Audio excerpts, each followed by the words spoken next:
slow up, no I don't take shit. I got no love for the fakeness. If you wanna play tough and wanna hate this, I'll always show up. I don't ever slow up, no I don't take shit. I got no. Ini nggak masuk akal.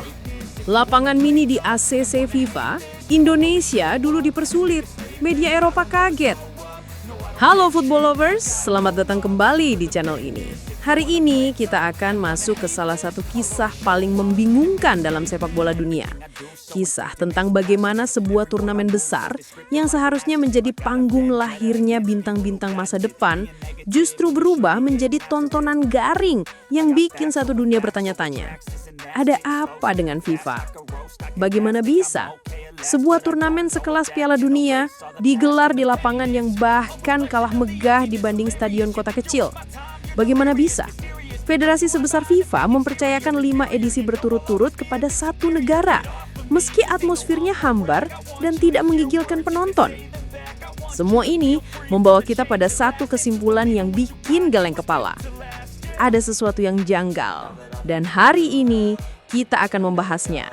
Dari awal sampai akhir, dari stadion sepi, atmosfer mati, sampai keputusan super janggal yang bikin banyak orang curiga. Apakah ada fulus bermain di balik keputusan FIFA? Mari kita mulai. Pildun yang mati rasa. Di atas kertas, Piala Dunia U17 seharusnya menjadi permata masa depan sepak bola.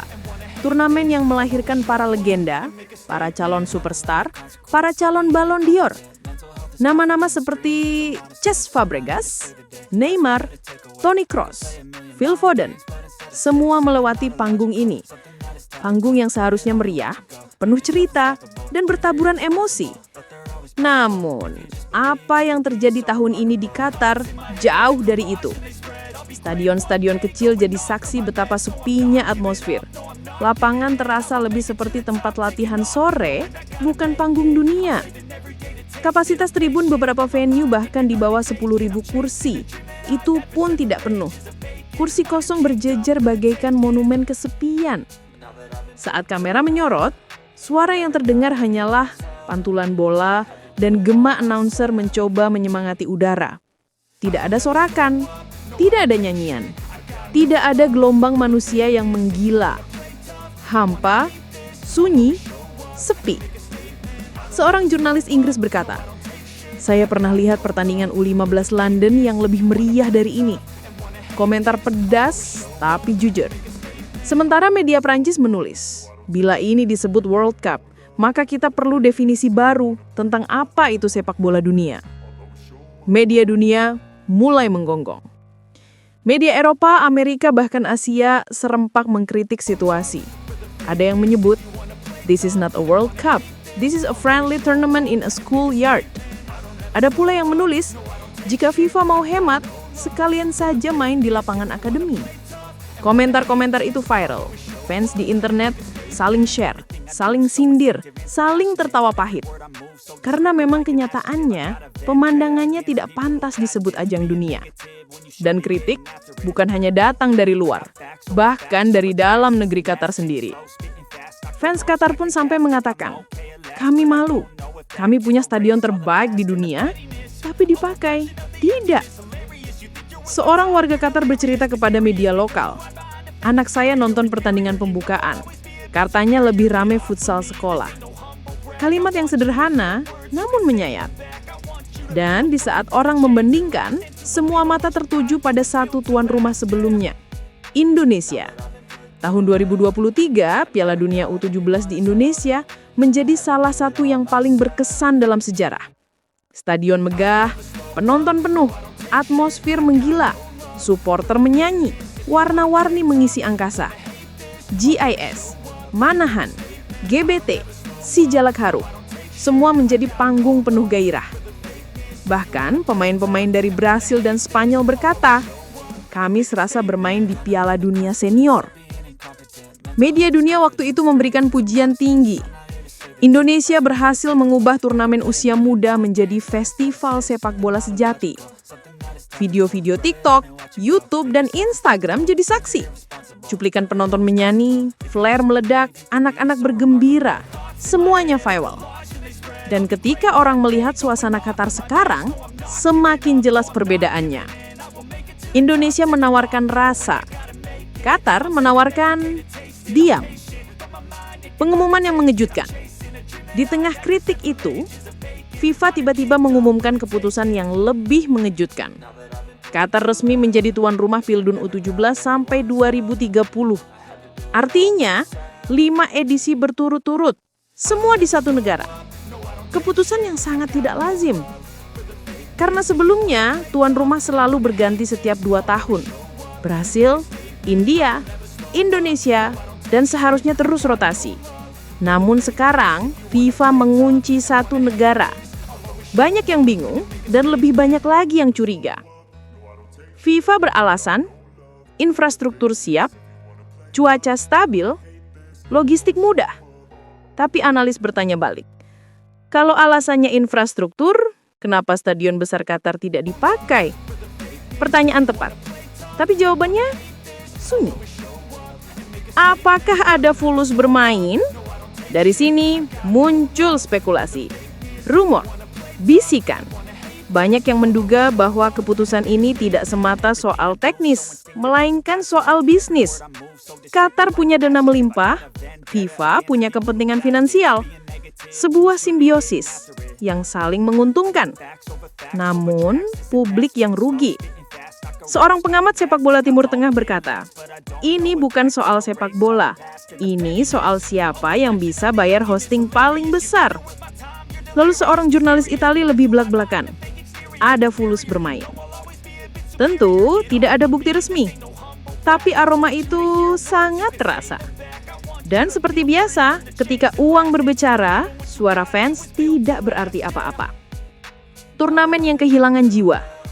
Sejak digelar setiap tahun, Pildun U17 kehilangan nilai eksklusif. Dulu, turnamen ini dinanti setiap 2 tahun. Ada rasa menunggu, ada rasa spesial. Sekarang, setiap tahun, di tempat yang sama, bisa kebayang betapa cepat rasa itu memudar. Bagi fans, tidak ada lagi rasa istimewa. Dan hal paling tragis adalah para pemain muda pun tidak merasakan panggung besar. Harusnya Pildun U17 adalah panggung impian, tempat di mana seorang remaja merasa dunia melihatnya. Namun kini, mereka tampil di stadion setengah kosong, tanpa nyanyian, tanpa kemeriahan, tanpa rasa bangga. Seorang pemain muda Latin Amerika bahkan berkata, saya bermimpi bermain di Piala Dunia sejak kecil. Saya pikir stadionnya akan penuh, tapi di sini hanya kursi kosong melihat saya. Kalimat itu pilu. Dan yang paling menarik, bukan kritik dari luar, tapi dari dalam negeri. Fans Qatar sendiri marah. Mereka merasa federasi tidak serius. Seorang netizen menulis, kita punya Lusail, kita punya Albert, kita punya Stadion Piala Dunia 2022. Kenapa tidak dipakai?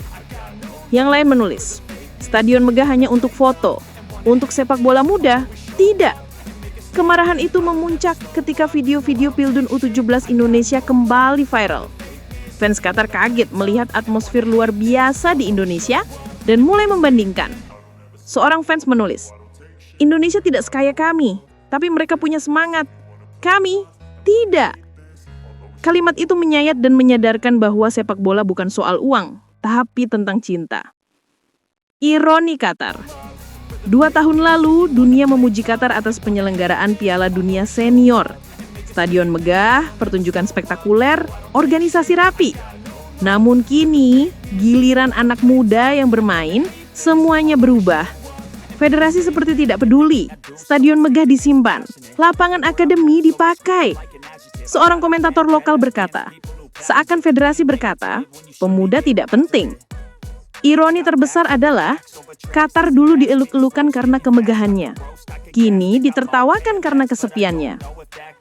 Apakah FIFA bisa dipercaya? Semua ini memunculkan pertanyaan besar. Bisakah FIFA dipercaya? Keputusan mereka semakin tidak masuk akal. Seakan tidak melibatkan hati atau logika. Dan ketika keputusan tidak lagi masuk akal, biasanya ada motif tersembunyi. Entah itu uang, entah itu politik, entah itu hubungan bisnis.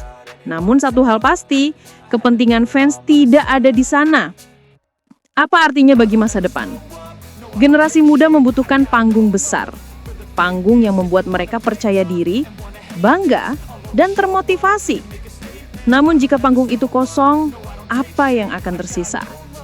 Pemain muda mungkin akan merasa Pildun bukan lagi mimpi besar. Dan itu berbahaya. Karena hilangnya mimpi berarti hilangnya masa depan sepak bola. Sekarang, giliran kita yang bicara. Setuju nggak kalau Piala Dunia U17 sudah kehilangan ruhnya karena digelar tiap tahun di satu negara tanpa atmosfer? Tulis pendapatmu di kolom komentar. Karena kadang suara fans lebih bermakna daripada keputusan orang-orang berjas di kantor FIFA. Sampai jumpa.